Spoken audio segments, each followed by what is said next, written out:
Kaum muslimin rahimakumullah, kajian kita dalam kesempatan kali ini insyaallah tentang sebuah judul Al-Adabu Ma'allah. Artinya secara bebas, bagaimana seorang hamba selalu beradab di hadapan Allah. Dalam kitab Madarijus Salikin, Imam Ibnu Qayyim rahimahullah mendefinisikan adab kepada Allah. Beliau mengatakan husnus suhbati ma'allah biiqa'il harakati adh-dhahirati wal batinah ala muqtada at-ta'zim wal ijlal wal haya. Inilah definisi adab kepada Allah, yaitu memastikan semua gerak lahiriah dan batiniah, semua gerak lahiriah dan fikiran, semuanya tidak lepas dari keagungan Allah dan rasa malu kepada Allah. Ini dua.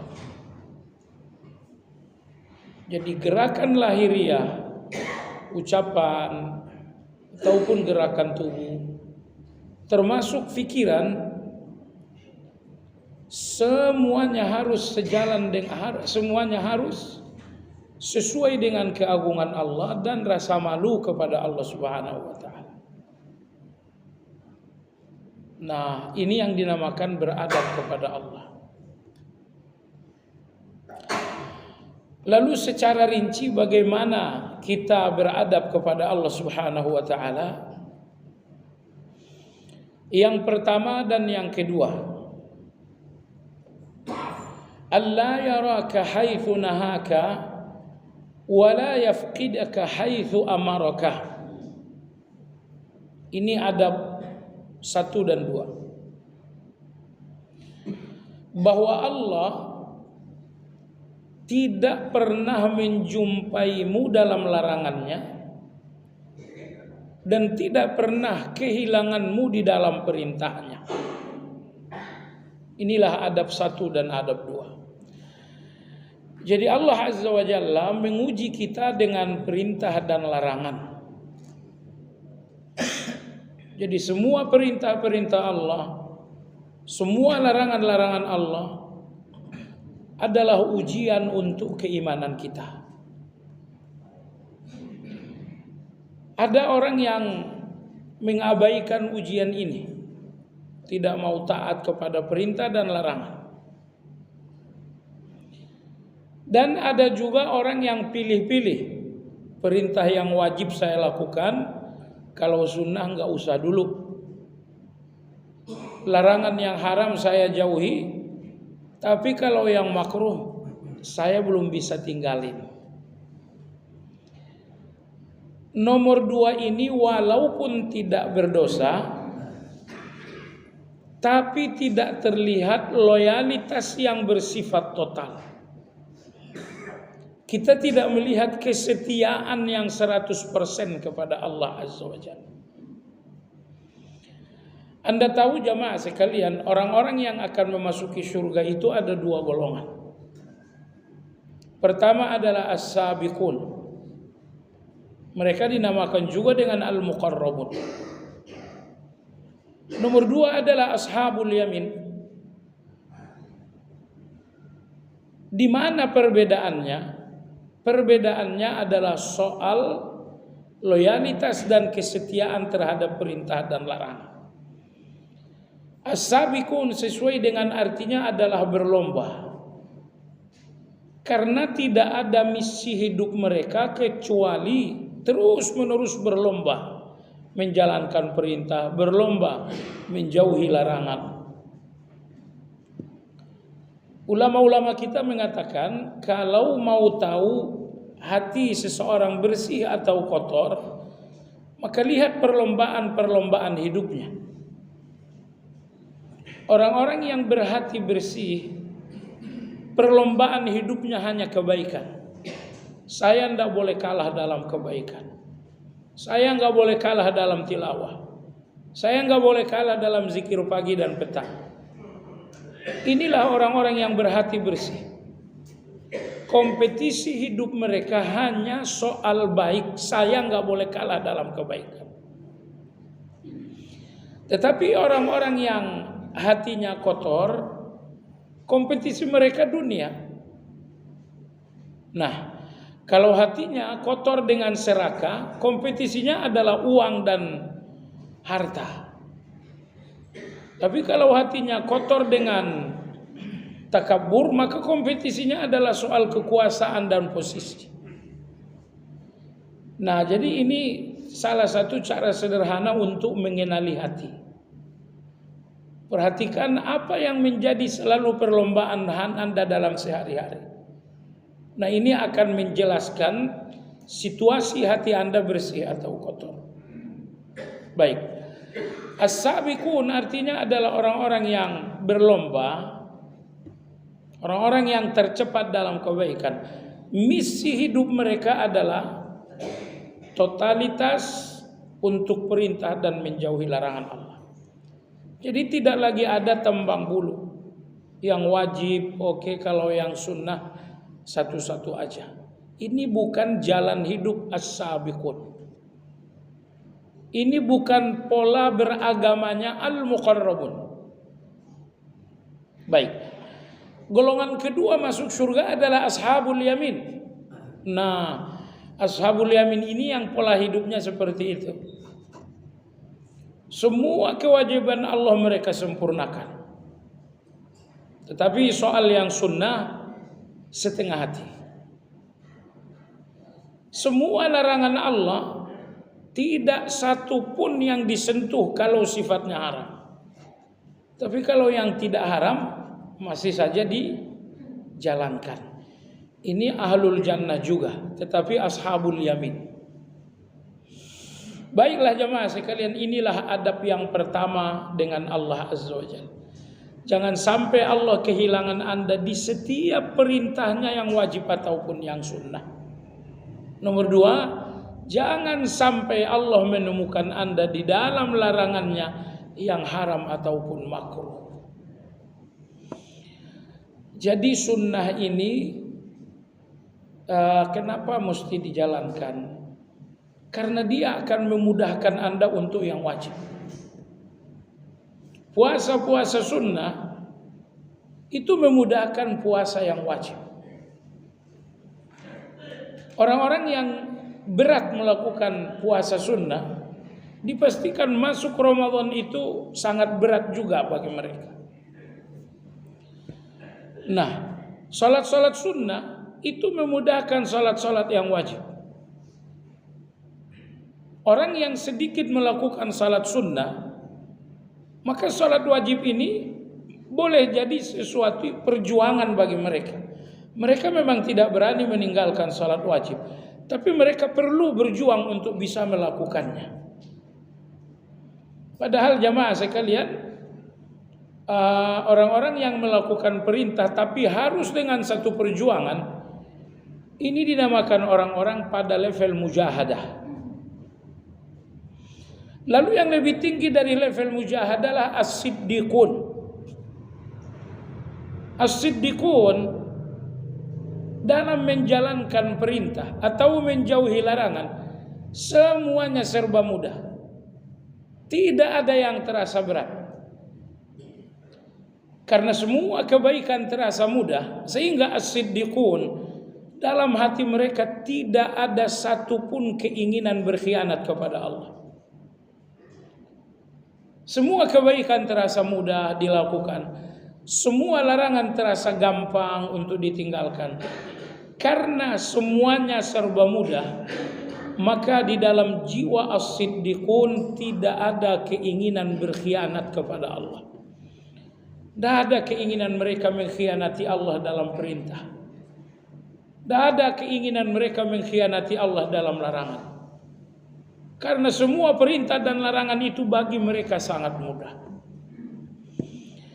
Baik begitu pun dalam larangan. Kalau Anda terbiasa meninggalkan yang makruh, maka meninggalkan yang haram itu bukan perjuangan, artinya sangat mudah bagi Anda.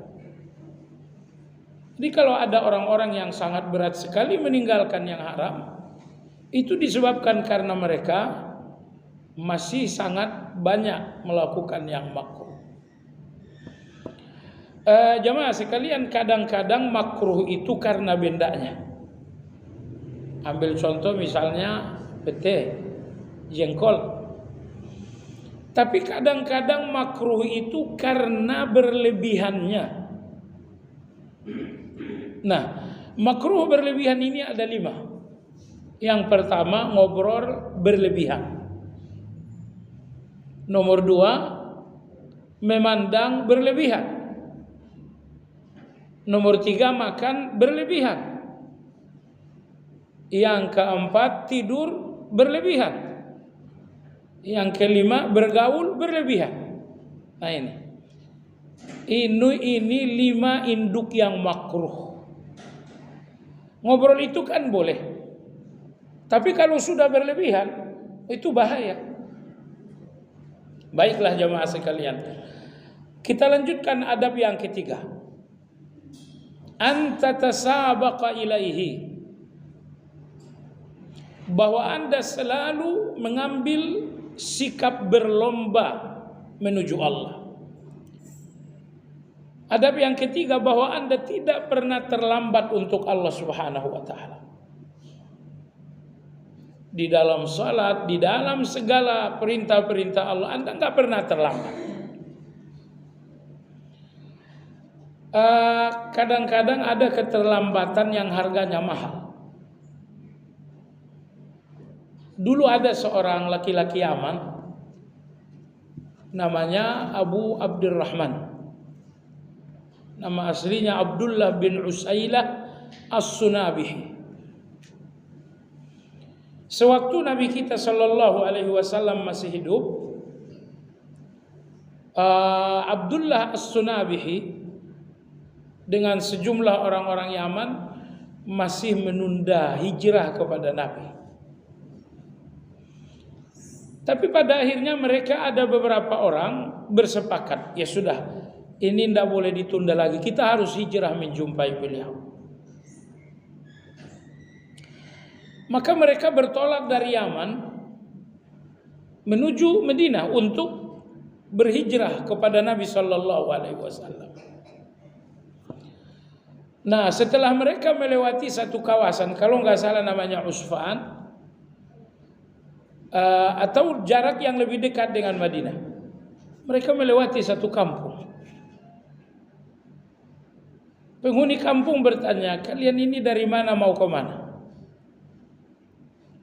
Rombongan As-Sunabihi mengatakan, kami ini dari Yaman.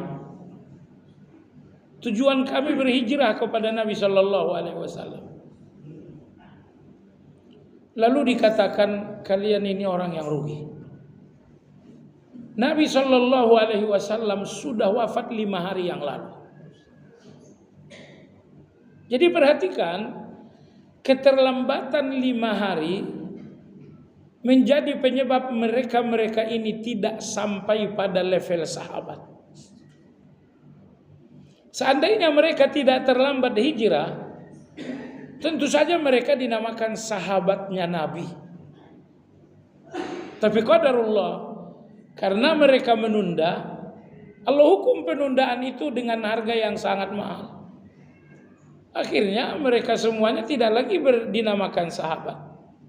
Mereka dinamakan tabi'in. Ada apa ini? Jawabannya, penundaan dalam kebaikan sering sekali harganya mahal. Maka orang-orang yang betul-betul beradab kepada Allah, mereka tidak akan pernah terlambat untuk Allah Azza wa Jalla. Di dalam sholat mereka tidak terlambat, di dalam berhaji nggak terlambat, dalam puasa. Intinya di setiap kebaikan mereka nggak pernah terlambat. Mereka tidak pernah terlambat. Ya kecuali karena uzur. Kecuali karena uzur. Kalau memang tidak ada uzur, mereka tidak pernah terlambat. Baik, ini adab berikutnya kepada Allah. Jangan pernah terlambat untuk Allah. Misal begini, Anda kalau zikir pagi langsung selesai subuh, artinya anggaplah jam 5 Anda sudah zikir pagi. Atau nomor 2, Anda tunda. Zikir pagi ini boleh sampai jam 10. Sudah, nanti saja saya zikir pagi jam 6. Anda menunda zikir pagi, iya. Sebetulnya yang Anda tunda itu adalah keridhaan Allah untuk Anda. Kalau dari jam 5 Anda sudah zikir pagi, artinya dari jam 5 itu Allah udah ridho dengan Anda. Tapi keputusan Anda bahwa Anda zikir pagi jam 6, terlambatlah ridho Allah untuk Anda setengah jam. Kalau Anda tunda lagi, nanti saja jam 7. Terlambatlah ridho Allah untuk Anda selama 2 jam. Nah, ini coba difikirkan. Kebaikan yang Anda tunda sebenarnya Anda sedang menunda ridho Allah. Setengah jam Anda menunda satu kebaikan, setengah jam ridho Allah tertunda untuk Anda. Padahal boleh jadi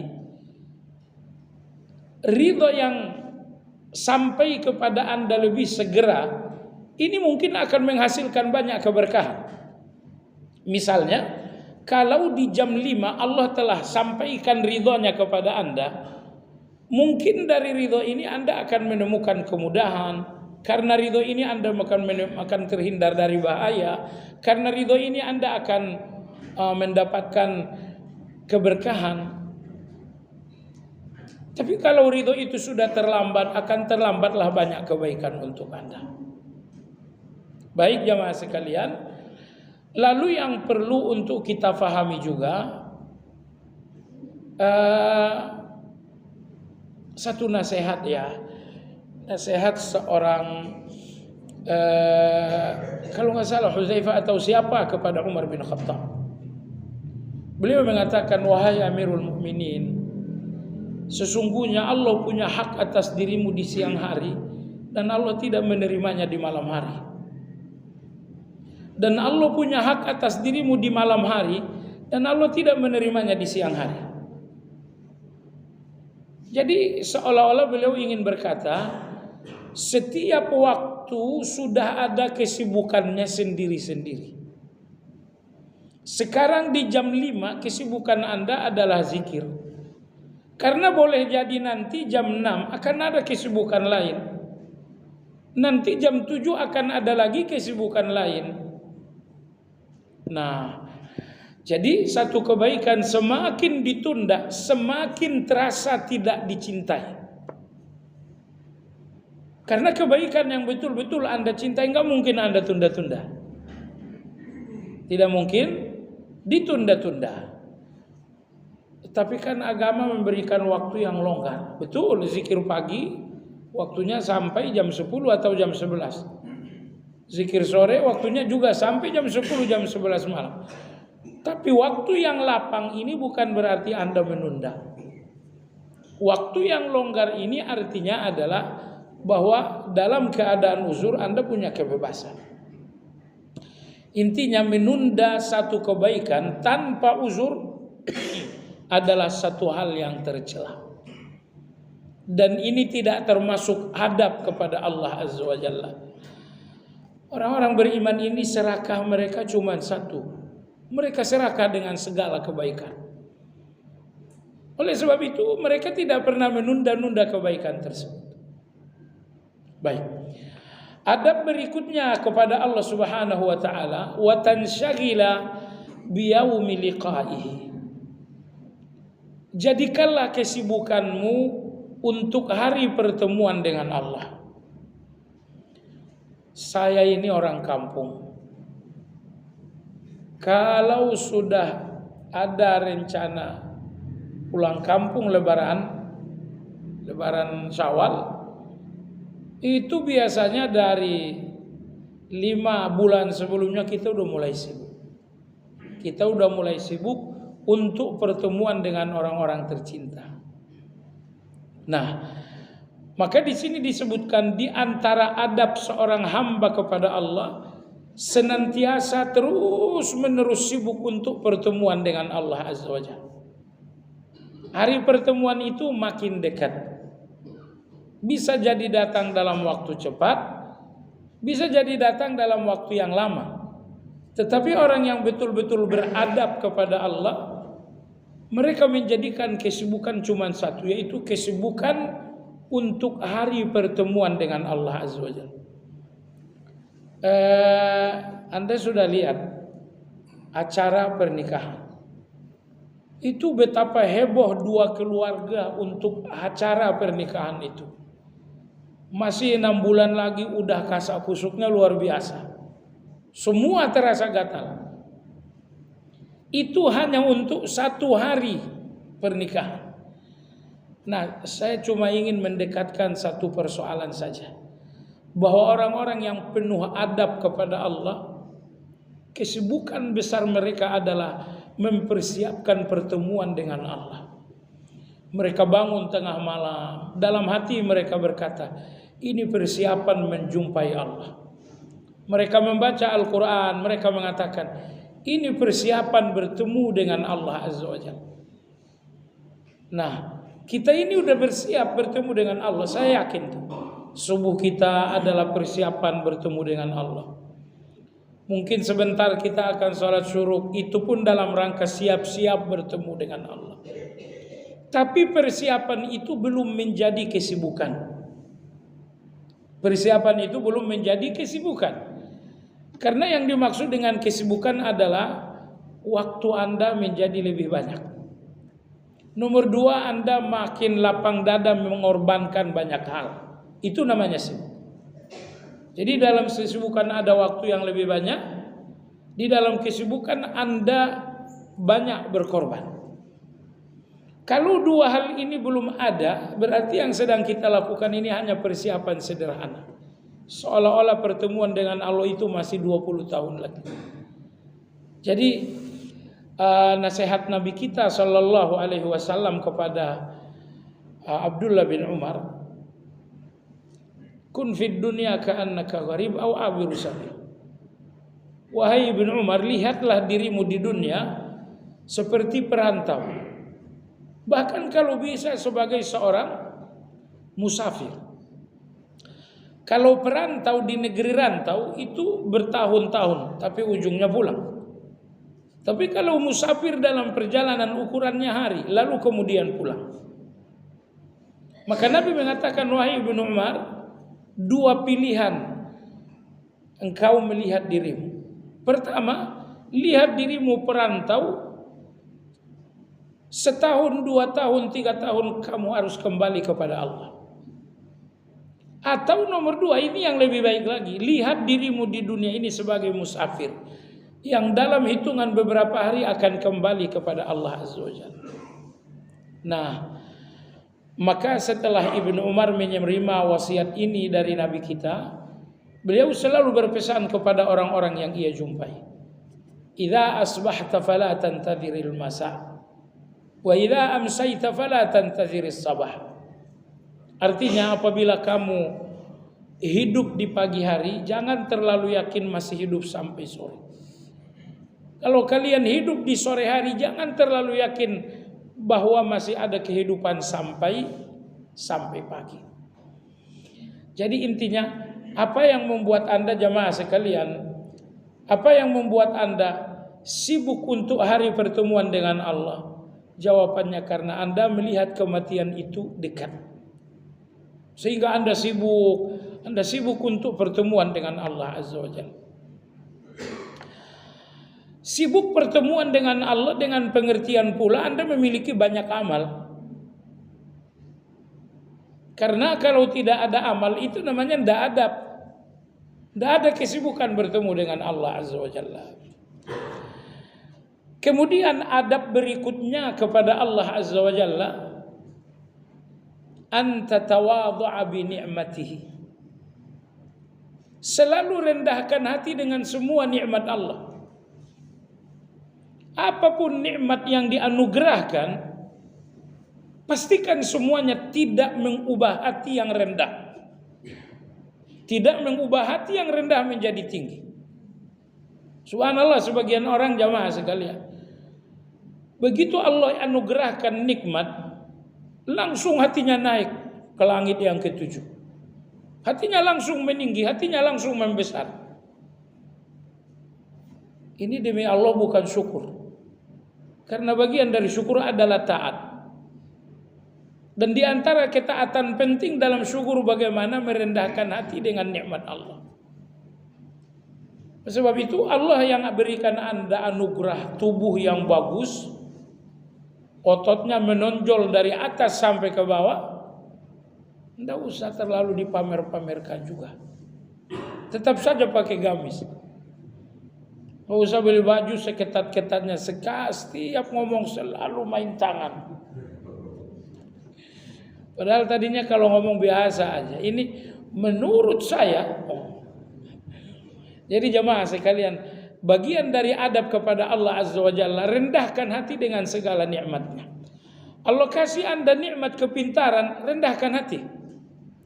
Allah kasih Anda nikmat berupa uang, berupa harta, rendahkan hati.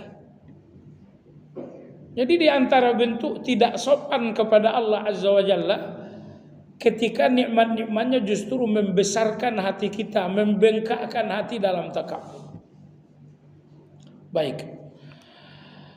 Kesantunan berikutnya kepada Allah Azza wa Jalla adalah wa tansyariha lahu fi qada'ihi.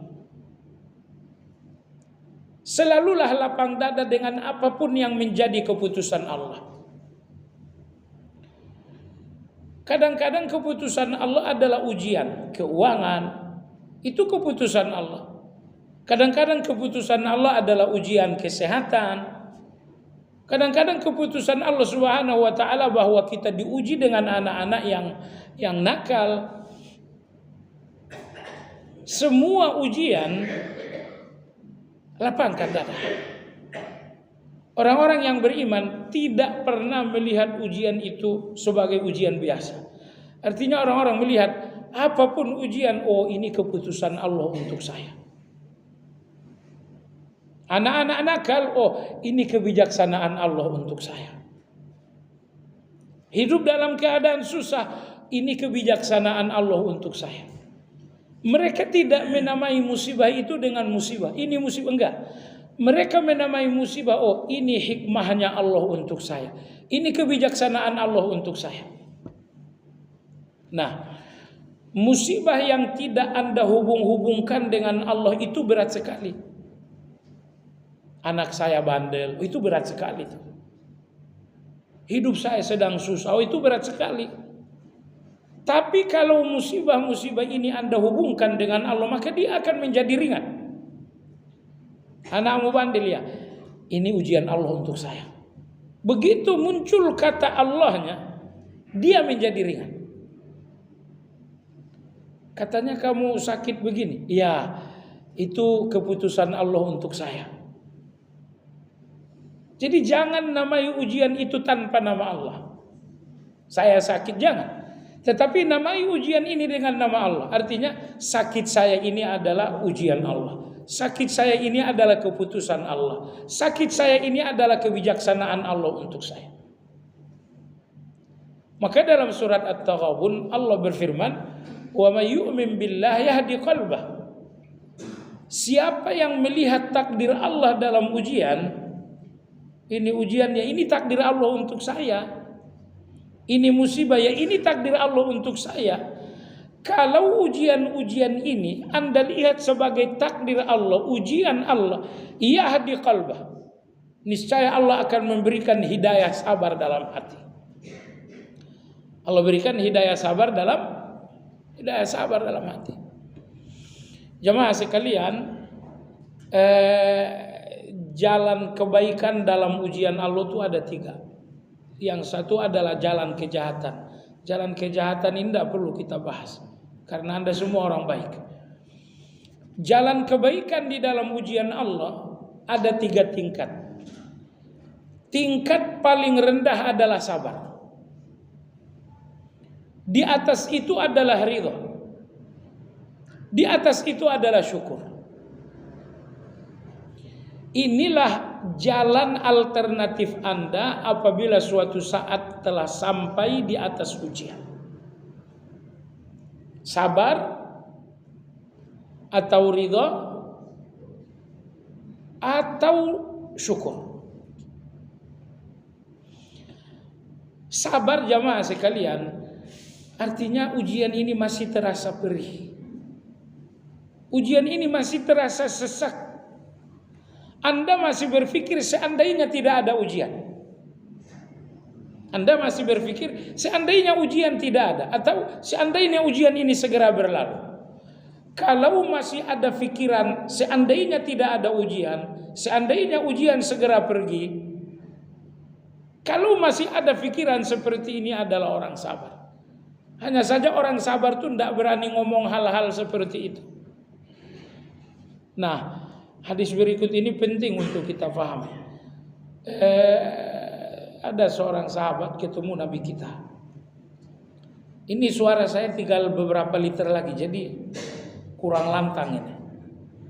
Jadi Anda saja yang mesti bangun. Kalau sedikit ngantuk nggak bagus. Jadi sahabat ini mengatakan, ya Rasulullah, inni la ajidu fi nafsi syai'an. Ya Rasulullah, kadang-kadang pikiran saya tentang Allah bagaimana gitu. Misalnya begini, saya ini kok udah lama berdoa kok belum dikasih. Nah itu. Saya ini udah lama diuji kok belum selesai juga. Saya ini udah lama sakit, kenapa belum sembuh juga? Nah, ini semuanya kan gugatan-gugatan kepada Allah kan. Saya udah doa kok belum diterima. Ini kan sikap protes kepada Allah ini. Saya udah lama sakit, kenapa belum sembuh juga? Ini kan Anda sedang menggugat Allah ini. Ini saya udah lama sekali susah kok belum longgar-longgar juga. Ini pikiran Anda ini sedang menggugat Allah. Pikiran seperti itulah yang dialami sahabat tadi. Ya Rasulullah, kadang-kadang dalam pikiran ini ada sesuatu tentang Allah. Kata Nabi terus, demi Allah ya Rasulullah, ini yang ingin kita pelajari. Saya lebih suka diterjunkan dari langit, kepala ke bawah, sampai saya jatuh dan mati, daripada saya harus menyebutkan pikiran tersebut. Saya lebih baik mati daripada saya protes kepada Allah Azza wa Jalla. Saya lebih baik mati daripada saya harus menggugat Allah Azza wa Jalla. Kata Nabi SAW, awajadtum zalika, kalau kalian mengalami hal seperti itu enggak? Sahabat-sahabat yang lain mengatakan, betul ya Rasulullah, kita juga ngalamin yang sama. Kadang-kadang pikiran kita kepada Allah bla bla, tapi kita enggak berani ngomong. Terus terang, lebih baik mati daripada ngomong. Kata Nabi SAW, zalika sarihul iman. Itu menunjukkan iman kalian sangat bagus. Itu menunjukkan iman kalian sangat kuat. Nah, ini hadis ini sangat berharga. Ciri seseorang punya iman yang kuat, bahwa dia lebih baik mati daripada protes atas keputusan Allah Azza wa Jalla. Ini kita semua dalam pikiran kita ada protes itu kepada Allah. Karena kita diuji oleh Allah Azza wa Jalla. Diuji dengan anak-anak yang kurang baik. Lalu kita ngerasa udah berdoa bertahun, kok anak saya masih begini-begini aja. Kok anak saya begini? Itu kamu sedang menggugat Allah. Anda sedang protes kepada Allah. Anda sedang tidak ridha dengan Allah Azza wa Jalla. Seandainya para sahabat ada di posisi Anda, mereka akan memilih mati daripada mengucapkan kata-kata tersebut. Lalu Nabi mengatakan, itu tandanya iman kalian sangat kuat. Jadi orang-orang yang suka protes, kenapa sih harus hujan? Saya masih kerja. Kita mau pergi, kan mau musim hujan gini kan? Mau pergi kerja. Ini baju lagi lancip-lancipnya habis disetrika. Naik motor, tiba-tiba hujan deras turun. Kenapa sih harus hujan? Oh, Anda sedang protes kepada yang berkeputusan nurunin hujan. Di zaman sahabat mereka lebih baik mati daripada protes seperti itu. Nah, baiklah jamaah sekalian, jadi ini nomor 1. Sabar. Orang yang bersabar, mereka enggak berani ngomong, tapi pikiran mereka penuh dengan protes-protes tadi. Kapan ujian ini selesai? Kok lama sekali?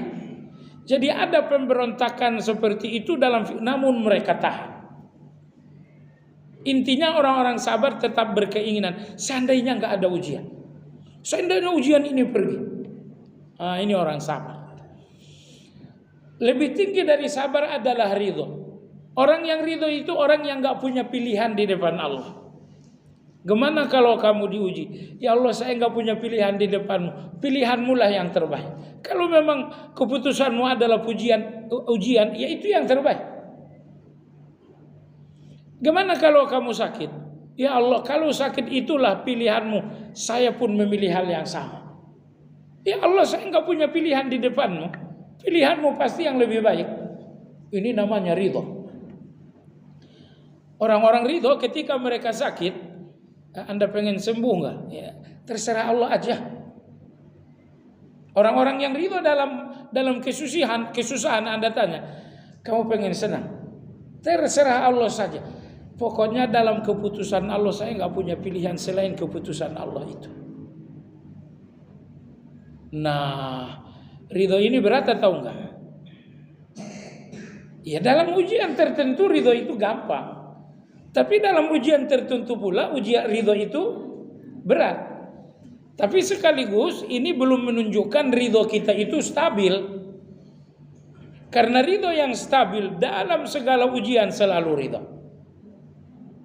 Tapi kadang-kadang ujian A, B, dan C saya bisa ridho. Tapi ujian E, D, dan F saya belum bisa ridho. Oh, ridho Anda itu belum stabil. Itu perlu distabilkan lagi. Nah, kalau Anda ingin menapaki langkah di atas ridho dan ternyata berat sekali, kerikilnya tajam, jalannya mendaki, berat sekali, ingat-ingatlah ayat terakhir dalam surat Al-Bayyinah. Radhiyallahu anhum wa radu anhu. Allah ridho kepada mereka karena mereka pun selalu ridho kepada Allah. Jemaah sekalian, salah satu kepuasan hati seorang hamba memberikan ridho kepada Allah. Berkumandang azan, ya Allah, raditu billah, aku ridho dengan perintahmu salat. Datang Ramadan untuk berpuasa, mereka mengatakan, ya Allah, aku ridho engkau suruh aku berpuasa dan berlapar-lapar. Datang tengah malam, mereka mengatakan, ya Allah, aku ridho kau suruh untuk melakukan tahajud. Radhiyallahu anhum wa radu anhu. Allah berikan mereka ridho karena mereka pun memberikan Allah ridho. Nah, tingkatan yang paling tinggi dalam ujian Allah adalah syukur. Tingkatan yang paling tinggi di dalam ujian Allah adalah syukur. Diuji dengan A, mereka bersyukur. Mereka tidak bersyukur dengan ujiannya, tapi mereka bersyukur dengan nikmatnya. Misalnya diuji dengan sakit. Kata dokter apa? Saya ini ginjal. Terus? Ya kan jantung saya masih sehat. Liver saya masih sehat. Hati saya masih sehat. Lidah saya masih sehat. Yang sehat itu masih 1000 lagi, yang sakit cuma 1. Sehingga jamaah sekalian, karena mereka sibuk melihat nikmat, akhirnya ujian ini gak terasa. Nah, kita ini kalau udah sakit kepala, lupa kalau seluruh anggota tubuh lain masih sehat. Ya kan? Ini sakit kepala, aduh, ini sakit vertigo ini.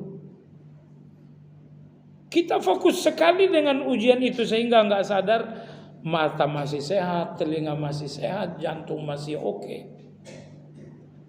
Ini bukan orang yang bersyukur.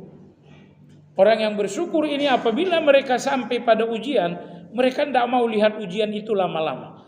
Mereka justru memalingkan pandangan melihat nikmat berlama-lama. Oh, ini mataku sehat, oh ini telingaku sehat, ini lidahku sehat, bisa baca Quran masih, bisa berzikir. Ini jantungku sehat, ini ginjalku sehat, ini asam lambungku sehat dan lain-lain. Karena dia melihat sehat-sehat jumlahnya masih ribuan, akhirnya kepala vertigo ini, ini cuma satu kecil pula, besok juga selesai. Nah, maka ini ciri-ciri orang yang bersyukur, jamaah sekalian. Orang-orang yang banyak bersyukur akan melihat nikmat itu kecil, akan melihat ujian itu kecil. Tapi orang yang jarang bersyukur, lemah bersyukur, mereka akan melihat ujian itu berat sekali. Jadi kalau Anda dengarkan orang yang mengeluh aja, aduh gimana, aduh bagaimana, kasih tahu aja sebenarnya kesulitan kamu itu kecil. Tapi rasanya besar, rasanya aja besar, bukan kesulitannya yang kecil, besar. Kesulitannya kecil tapi rasanya besar. Kenapa begitu? Ya artinya syukur kamu sedikit. Orang yang syukurnya sedikit nggak akan tahan dengan ujian, nggak akan kokoh dalam ujian. Baik jamaah sekalian yang saya hormati, terserahlah Anda mau milih mana dalam 3 jalan ini. Anda akan memilih sabar, atau memilih ridho, atau Anda memilih syukur. Kira-kira yang mana? Syukur. Baik, ingat, kalau Anda sudah mantap memilih syukur, Anda tidak akan memilikinya karena Anda kuat, tapi Anda akan memilikinya karena berdoa, bertawakal. Ya Allah, berikan aku syukur sampai aku tidak melihat ujian. Berikan aku syukur sampai aku tidak melihat musibah. Sampai tidak melihat musibahnya karena sibuk melihat nikmat. Itulah syukur. Jadi ingat, syukur yang sangat indah ini tidak akan sampai kepada Anda karena kekuatan Anda. Anda tidak akan memilikinya karena Anda kuat, Anda pintar, tidak.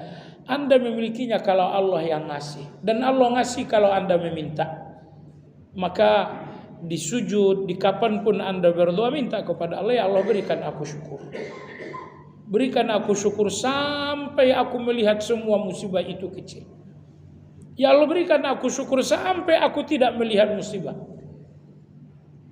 Emang ada, saya tidak sedang bercerita dongeng.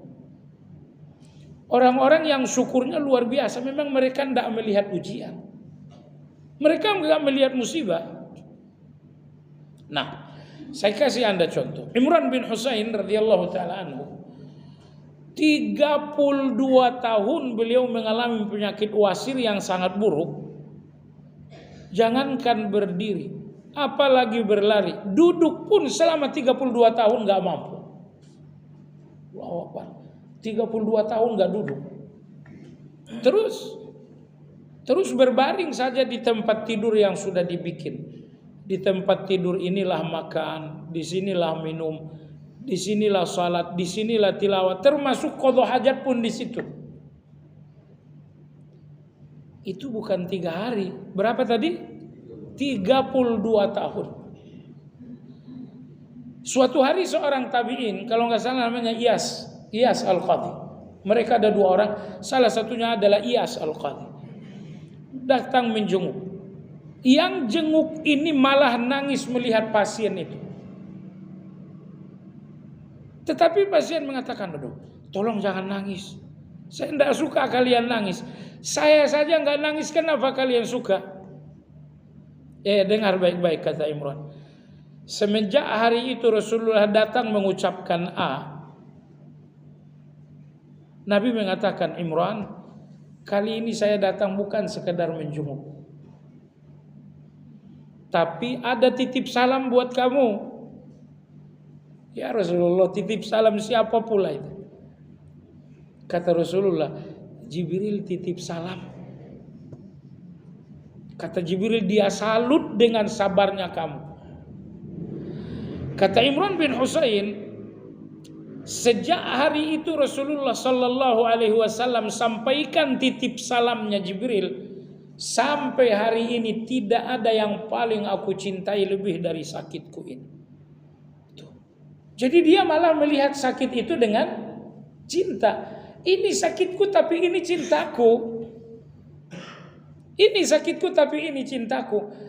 Oh, dongeng sekali ya. Dongeng sekali karena memang kita dengan beliau langit dan bumi. Tapi kalau kita memahami jalur pikiran beliau, ternyata Anda juga bisa memiliki hal seperti itu.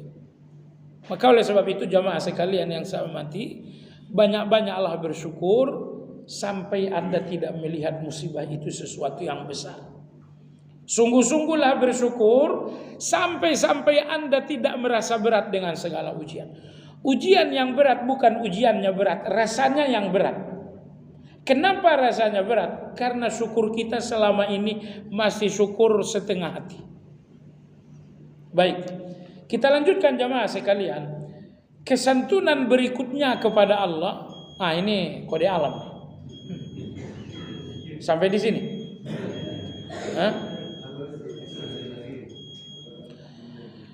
Baik, kemudian kesantunan dan adab berikutnya kepada Allah adalah tauhiduhu fi kulli syai.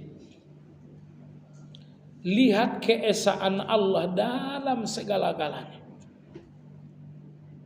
Dalam segala-galanya lihat keesaan Allah. Dalam semua ibadah lihat keesaan Allah. Dalam semua kebutuhan lihat keesaan Allah. Dalam segala kejadian lihat keesaan Allah Azza wa Jalla. Maksudnya apa? Ini salat. Salat ini hanya untuk Allah, enggak boleh untuk yang lain. Ini doa ini untuk Allah, enggak boleh untuk yang lain. Lihat keesaan Allah dalam segala ibadah. Sehingga dalam ibadah enggak ada yang Anda enggak pernah menolehkan ibadah kepada Anda, enggak pernah menoleh kepada manusia dalam ibadah. Kadang-kadang dalam ibadah kita masih menoleh kepada manusia. Ya. Kita masih menoleh kepada manusia dalam ibadah. Salat qabliyah ba'diyah di masjid banyak yang lihat. Giliran uzur ke masjid, salatnya di rumah, qabliyah ba'diyahnya enggak ada. Kenapa kalau di rumah enggak ada qabliyah ba'diyah, di masjid ada qabliyah ba'diyah? Artinya dalam ibadah Anda masih menoleh kepada manusia. Sehingga hadirnya manusia membuat Anda melakukan ibadah. Tapi tidak hadirnya manusia membuat Anda main-main dan acuh tak acuh dengan ibadah. Anda belum sepenuhnya membawa keesaan Allah dalam ibadah itu. Sehingga banyaklah ibadah-ibadah yang Anda masih gunakan untuk menoleh kepada manusia. Nomor 2, rububiyah. Anda kan punya banyak kebutuhan ini. Anda butuh uang, Anda butuh sehat, Anda butuh bahagia. Pertanyaan, siapa yang Anda lihat dalam kebutuhan itu? Anda ingin sehat, saya melihat dokter. Saya ingin kaya, saya melihat pelanggan. Anda masih melihat selain Allah dalam keinginan Anda. Ini namanya tidak bertauhid. Maka kesantunan dan adab berikutnya kepada Allah Azza wa Jalla. Lihatlah keesaan Allah dalam segala kebutuhan, dalam segala peristiwa. Ini namanya keesaan rububiyah. Ini namanya keesaan rububiyah. Bahwa Anda melihat keesaan Allah dalam segala kebutuhan Anda dan dalam segala peristiwa-peristiwa. Dan nomor 2, lihat keesaan Allah dalam ibadah. Sehingga enggak ada ibadah yang Anda lakukan untuk telinga manusia. Tidak ada ibadah yang Anda lakukan untuk pandangan manusia. Tidak ada ibadah yang Anda lakukan untuk buah bibir manusia. Baik, maka kesantunan berikutnya kepada Allah adalah tauhiduhu fi kulli syai. Lihat keesaan Allah dalam segala-galanya. Yang terakhir aja ya, yang terakhir masih panjang sekali, 2 hari baru kelar ini. Yang terakhir, jamaah sekalian, dawamu husnuzanni bihi. Terus terus-menerus husnuzon kepada Allah. Husnuzon dalam keadaan baik itu husnuzonnya semua orang. Tapi husnuzon dalam keadaan Anda jatuh, husnuzon dalam keadaan Anda sedang sakit, husnuzon dalam keadaan seperti ini hanya dari orang-orang yang betul-betul mengenal Allah. Lagi banyak uang, husnuzon kepada Allah. Ini husnuzon Anda itu karena uangnya, bukan karena Allahnya. Jangankan Anda, orang-orang fasik pun bisa husnuzon dalam keadaan baik. Tapi ada saatnya Anda akan dijatuhkan oleh Allah dalam ujian. Dan ingat, Allah menguji Anda, insya Allah di titik lemah Anda. Karena tujuan dari ujian ini agar Anda menjadi kuat. Ya, kalau misalnya titik lemah Anda adalah soal anak, akan datang ujian soal anak buat Anda. Kalau titik lemah Anda adalah soal perempuan, akan datang ujian untuk Anda dalam bentuk perempuan. Kalau misalnya titik lemah Anda soal uang, akan datang ujian Allah dalam bentuk keuangan.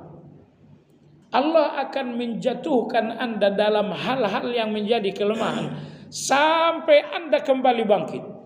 Sehingga kelemahan Anda menjadi satu kekuatan. Nah, tapi jamaah sekalian, ingat, husnuzon kepada Allah dalam keadaan-keadaan baik itu gampang. Namun husnuzon kepada Allah justru ketika Anda sedang terpuruk. Husnuzon kepada Allah justru ketika Anda sedang sakit. Husnuzon kepada Allah justru sewaktu Anda sedang dijauhi oleh manusia. Husnuzon seperti ini murni karena mengenali Allah. Karena hakikat husnuzon bahwa Anda melihat sifat-sifat Allah dengan keadaan Anda. Misalnya Anda sakit, iya, Allah itu tetap Ar-Rahman walaupun saya sakit. Allah itu tetap Ar-Rahim walaupun saya sakit. Allah itu Halim, tetap Maha Lembut walau saya sakit. Prasangkanya kepada Allah seperti sifat-sifat Allah tidak berubah walaupun sakit. Kadang-kadang kita kalau udah sakit lama, Allah Ar-Rahman enggak tahu ya. Ini sakit saya kok belum selesai. Al-Halim, Allah Maha Lembut enggak? Rasa-rasa enggak tahu ya, ini sakit kok enggak selesai juga. Jadi Anda tidak lagi melihat sifat-sifat Allah itu secara utuh karena Anda enggak tahan dengan ujian. Anda mulai goyang melihat Allah Maha Menolong. Allah mulai goyang melihat Allah Maha Memberi. Allah mulai goyang melihat Allah Maha Penyayang. Jadi begitu datang ujian, ternyata Anda menjadi goyang untuk melihat sifat-sifat Allah. Kasih sayangnya Allah Anda mulai enggak lihat lagi. Pertolongan Allah Anda sudah mulai goyang. Kalau ini udah terjadi, ingat, musibah terbesar Anda bukan musibah Anda itu. Tapi musibah terbesar Anda bahwa Anda hilang persepsi baik tentang Allah, itu musibah yang paling besar. Dan saya katakan, sepanjang persepsi Anda tentang Allah selalu baik, musibah ini akan menjadi kecil. Maka ada satu pertanyaan Allah dalam Al-Quran. Ibnu Mas'ud setiap membacakan ayat ini beliau jawab sendiri. Allah berfirman dalam Al-Quran, "Fama dhannukum bi rabbil alamin." Apa prasangka kalian tentang Allah? Ibnu Mas'ud radhiyallahu anhu setiap kali beliau membacakan ayat ini beliau jawab sendiri. Fama dhannukum bi rabbil alamin. Beliau mengatakan, ya Allah, tidak ada prasangka kepadamu kecuali kebaikan. Nah, jadi walau dengan sakit, ya Allah, prasangka kepadamu tetaplah kebaikan. Ya, ayat tersebut surat As-Saffat ayat 87. Nah, maka oleh sebab itu jamaah sekalian yang saya hormati, persepsi buruk tentang Allah karena musibah yang lebih besar daripada musibah. Dan nah, ini rahasia, tapi kasih tahu kepada yang lain. Apa itu yang membuat musibah Anda segera selesai ketika Anda husnuzon kepada Allah? Ya Allah, ini musibah, tapi aku husnuzon kepadamu Begitu Anda tetap husnuzan kepada Allah dalam musibah, insya Allah musibah itu akan segera selesai. Karena tujuan Allah dalam musibah Anda pasrah. Begitu Anda pasrah, ujian akan selesai. Dalilnya mana? Dalilnya Nabi Ibrahim. Allah mengatakan, Ibrahim, anakmu kamu potong aja. Nggak boleh tangan orang lain, tanganmu sendiri. Akhirnya Nabi Ibrahim tanya Ismail, saya disuruh motong kamu. Kata Ismail, kalau Allah yang nyuruh ya sudah, jangan ragu. Akhirnya Nabi Ibrahim dan Nabi Ismail pergi ke Mina. Berjalan dari Mekah menuju Mina.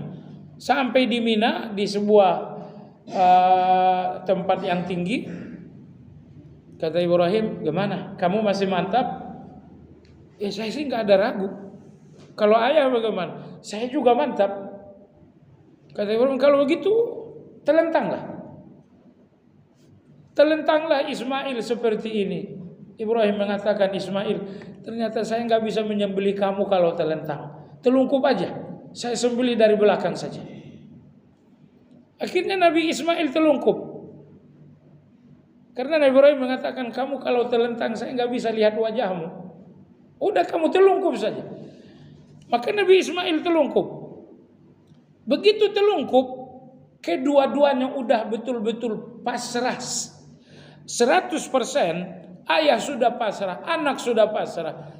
Kemudian Allah mengatakan, wa nadainahu ayya Ibrahim qad saddaqtar ru'ya inna kadzalika najzil muhsinin wa fadainahu bidzibhin azim wa fadainahu inna kadzalika najzil muhsinin. Wah Ibrahim, sudah. Jangan dilanjutkan lagi Ibrahim. Kami hanya menguji kepasrahanmu. Maka ini pelajaran buat kita jamaah sekalian. Allah akan menguji sampai kita berada di titik pasrah yang maksimal. Begitu Anda sampai di titik pasrah yang maksimal, ujian akan ditutup, ujian akan selesai. Itu yang terjadi kepada Ibrahim alaihissalam dan Ismail. Kemarin diuji oleh Allah, oke. Ketika pasrah itu sudah sampai di titik sempurna, Allah mengatakan, Ibrahim, ujian udah selesai. Kalian wisuda sekarang. Jadi mungkin kalau sekarang ujian belum selesai, titik pasrah kita masih rendah. Perlihatkan kepada Allah bahwa Anda sudah sampai kepada titik pasrah tertinggi dari seorang hamba. Kalau Allah telah mengakui itu, insya Allah ujian Anda akan selesai. Jadi intinya ujian ini hanya untuk membawa Anda kepada sikap pasrah kepada Allah Azza wa Jalla. Kadang-kadang datang ujian, kita masih mencoba melawan dengan kekuatan, patah kekuatan kita. Kita ambil kekuatan kedua, patah lagi. Kita ambil kekuatan ketiga, patah lagi. Kamu masih melawan dengan kekuatan kecilmu, semuanya akan patah. Ujian gak akan selesai. Kalau ingin selesai ujian ini, jangan lagi melawan. Berikan kepada Allah kepasrahan yang sifatnya 100%. Baik jamaah sekalian yang saya hormati, sampai di sini kajian kita. Mudah-mudahan bermanfaat. Kajian ini mudah-mudahan jadi jalan hidup. Kita betul menjadi hamba-hamba yang santun kepada Allah Azza wa Jalla. Baik, demikian kita. Nggak ada pertanyaan kan? Iya, mana dia pertanyaannya kalau ada? Iya, monggo silakan.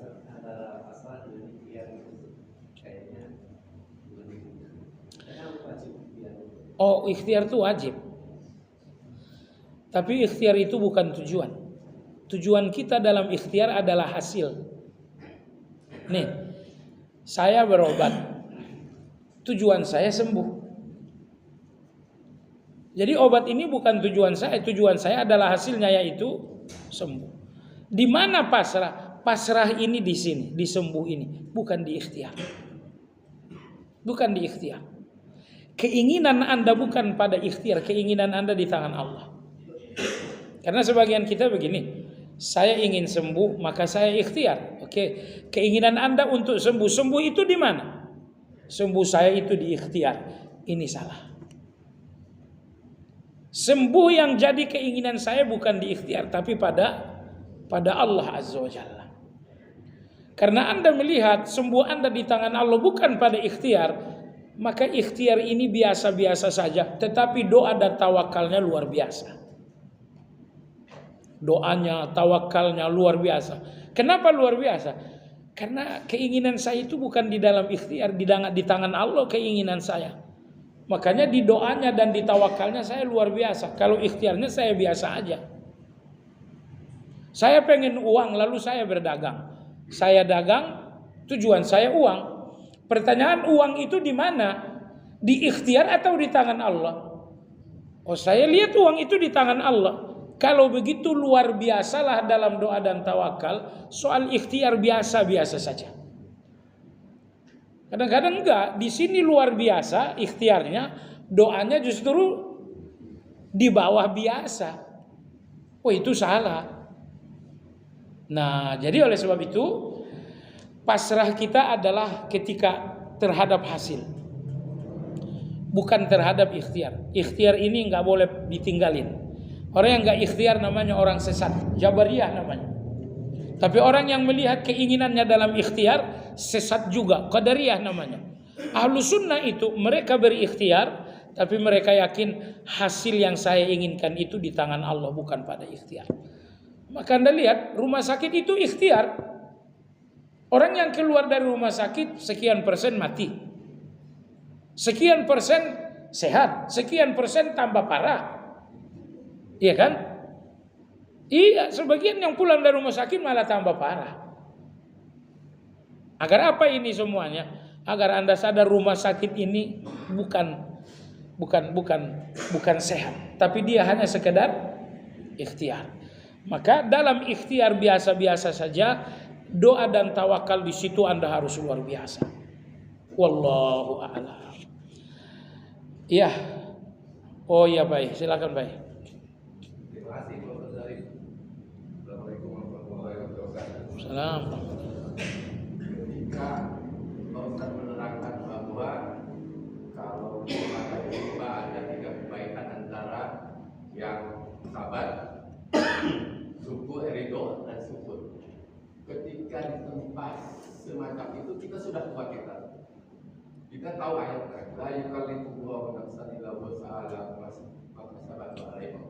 Dikaitkan dengan yattaqillaha yaj'al lahu makhraja wa may ya'tikum bi surat as-sif. Itu gimana kan korelasinya? Ketika kita sahabat udah hidup terpasrah, udah di titik nadir, kita sudah berusaha antara ikhtiar dan usaha kita, tapi belum ketemu nih, belum ada kliknya. Padahal kita udah pasrah, udah 2 tingkatan itu kan.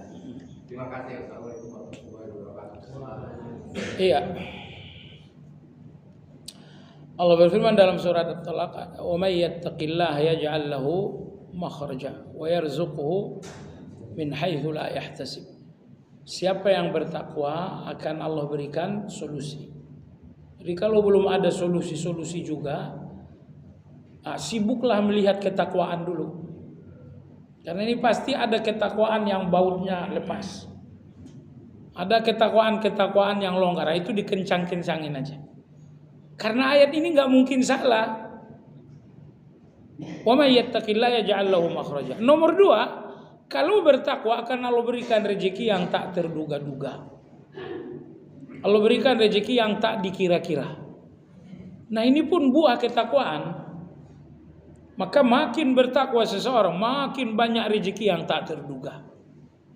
Tapi kalau rezeki Anda walaupun banyak 5 miliar sehari, kalau itu semuanya sesuai dengan dugaan, itu bukan rezeki takwa. Rezeki takwa itu adalah rezeki yang memang tak diduga-duga. Makin bertakwa seseorang, makin banyak yang tak diduga-duga. Maka kata Ibnu Qayyim dalam kitab Al-Fawaid, di antara tanda ketakwaan ajaib adalah makin banyak rezeki-rezeki tak terduga. Nah, jadi kalau rezeki tak terduga Anda banyak, insya Allah Anda orang bertakwa. Kokohkan keikhlasan. Baik. Lalu tadi kita dalam ujian sudah sampai kepada syukur. Ini ujian saya bersyukur sudah. Terus otomatis kalau kita di dalam ketakwa, di dalam ujian kita udah bertakwa, apakah Anda bertakwa dalam ujian menggunakan sabar, atau di dalam ujian Anda takwa menggunakan ridho, atau dalam ujian Anda takwa menggunakan syukur? Kalau Anda sudah bertakwa kepada Allah dalam ujian, itu berarti solusi Anda sudah dekat. Solusi Anda sudah dekat. Cuman fahami, pemberian Allah yang luar biasa itu nggak datang cepat. Semua pemberian Allah yang luar biasa selalu datang lama. Allah akan memberikan anak kepada Zakaria. Iya. Kalau ini anak biasa-biasa saja, itu dari dulu udah ada anak. Tapi anak yang akan dikasih ini adalah seorang nabi. Makanya setelah hampir berusia 100 tahun baru punya anak. Nabi Zakaria punya anak, beliau di usia hampir 100 tahun. Sarah di usia hampir 90 tahun. Lama sekali baru punya anak. Karena anak yang akan dikasih ini bukan anak biasa. Anak yang dikasih ini adalah seorang nabi. Dan Allah berjanji kepada Nabi Ibrahim, "Wahai Ibrahim, kami akan bahagiakan engkau dengan anak dan dengan cucu." Jadi Ibrahim jangan berpikir baru ada anak di usia nyaris 100 tahun, gimana saya lihat cucu. Allah mengatakan, "Wa wahabna lahu Ishaq wa Yaqub nafila." Kami akan memberimu anak dan kami akan memberimu cucu. Jangan berpikir di usia tua saya nggak bisa lagi lihat cucu. Tidak, Ibrahim, kamu akan melihat cucu. Maka dia punya anak Ishak dan punya anak Yakub. Di usia yang nyaris 100 tahun baru punya anak. Lama sekali. Ingat, pemberian Allah yang luar biasa itu nggak datang dalam waktu yang cepat. Itu selalu datang di waktu yang lama. Maka pemberian disegerakan oleh Allah itu biasanya pemberian biasa. Tapi pemberian yang ditunda oleh Allah biasanya itu pemberian yang luar biasa. Nomor tiga ini saya nggak tahu Anda masih mau nggak? Kalau Allah tidak memberi bagi Anda di dunia, berarti Allah menyimpannya untuk Anda di akhirat. Mau nggak nomor 3 ini? Kan cuma 3 ya. Pemberian Allah segera, atau pemberian Allah ditunda,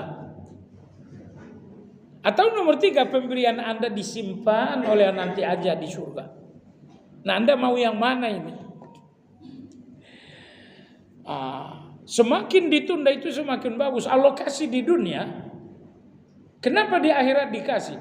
Mungkin Allah tahu usia Anda tinggal 2 minggu lagi, makanya nggak dikasih cepat.